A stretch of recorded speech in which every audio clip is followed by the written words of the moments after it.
Hi there. I'm Tercy Engelhardt, and I want to welcome you, as I do every single week, to the Unreasonably Grateful podcast, Living in Grace by Choice. So, some of you, I tell you this week in and week out, some of you have been with me for a while, some of you are brand new, some of you actually may be listening in for the very first time. All of you are welcome, and I'm grateful that you're here. I continue to see the value and the benefit of how our lives kind of intertwine with one another's, and even with lives that perhaps we've never met face to face, or maybe we did a long time ago, and somehow you've found yourself here being a part of this part of my journey and sharing this part of your journey with me. And I want to thank you for that. So, reminder that I don't have your answers. I'm not here to fix you or change you. I'm simply here sharing bits and pieces of my story and letting some of that wisdom that has seeped in over these 38 years of my own personal recovery from healing from sexual abuse as a teen, and then um, an eating disorder, living as uh, addict with an eating disorder for 20 years, from 16 years old to 36 years old. And over that time, little wisdoms have arisen as I took on recovering the broken off pieces of myself. And sometimes when people share those pieces with us, we can see or begin to collect or identify our own pieces and put our own lives back together the way they were actually designed and intended to be. And if that happens for you, congratulations. Amazing. And yeah, if I could be some small part of that, awesome. It's an honor. This is a great way to serve and give back. So yeah, welcome, all of you. Welcome, welcome, welcome. I also offer individual sessions on Tuesday. And really, this week was a good reminder for me. As an elder, I get to sit in the seat of reflecting and sharing with you what I see. And mostly what I see is how amazing you are, how beautiful you are, and the opportunity that exists right in front of you. And maybe you don't see it quite yet, or you don't see it the way that I see it. And by sharing the way that I see it or see you, you begin to embrace those parts of yourself. You let some of that divinity sink in and own it as who you really are.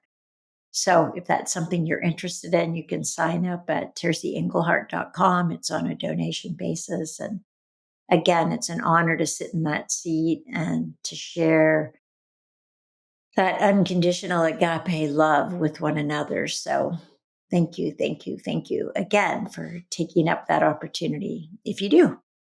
Okay, so this particular episode is called Cold Plunge. And I want to share with you from my own personal experience and how it relates to the ongoing story of healing and restoration and redemption.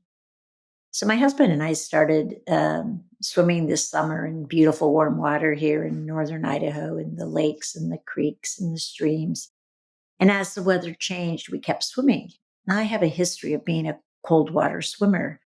I've done a lot of cold water swims in my 40s. I had this kind of last big push for, um, you know, athletic endeavors. And I swam out and around Alcatraz, and I swam from the Bay Bridge to the Golden Gate Bridge. And I got washed out to the sea before too.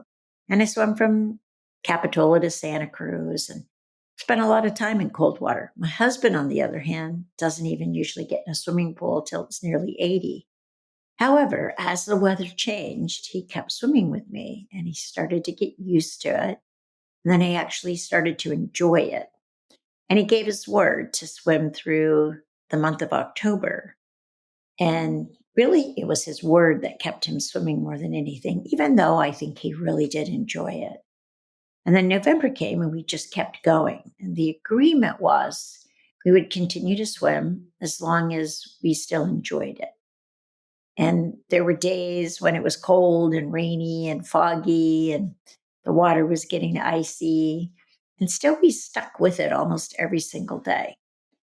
And then we started swimming. Let's see, then it got even colder and it began to snow.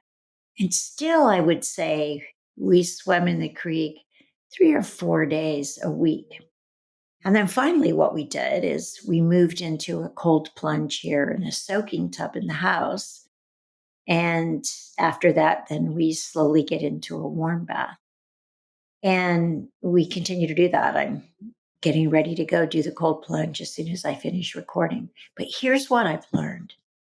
One, it starts with just committing to something, saying, I'm going to do this. Give it a time frame and give your word to it. And sometimes it'll simply be your word that has you stick with it. But also let yourself experience the benefit of whatever you're doing. Don't just focus on the suffering, or in this case, the cold, but also begin to experience how you really feel and let your mind focus on that. And some days it was just, I know how good this is going to feel once I get out. And some days it was like that. So again, you're holding something in the future that you look forward to or that inspires you, that calls you forward. And that could be true no matter where you are in your life or what you're facing or what you're up against. And then give yourself permission to enjoy it.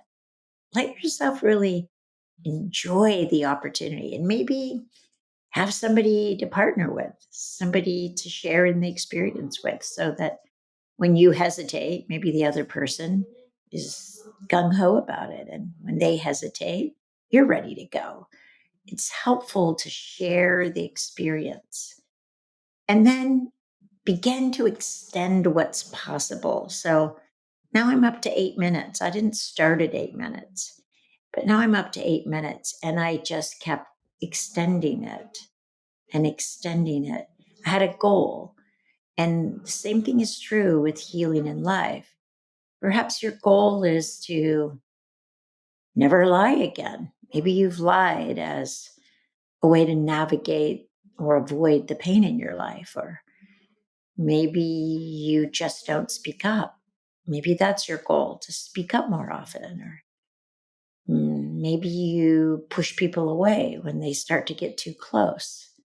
So pick something that you actually believe would have an impact and make a difference in your life, and set that as a goal, and then work towards it in increments, step by step by step, until pretty soon you're somebody who just telling the truth comes naturally, or speaking up is just part of who you are, or accepting love from others, letting people's love in, not needing to defend yourself or deflect something. Like pick something that matters to you and then take a plunge, take a cold plunge, plunge right in and see if you can actually enjoy the process.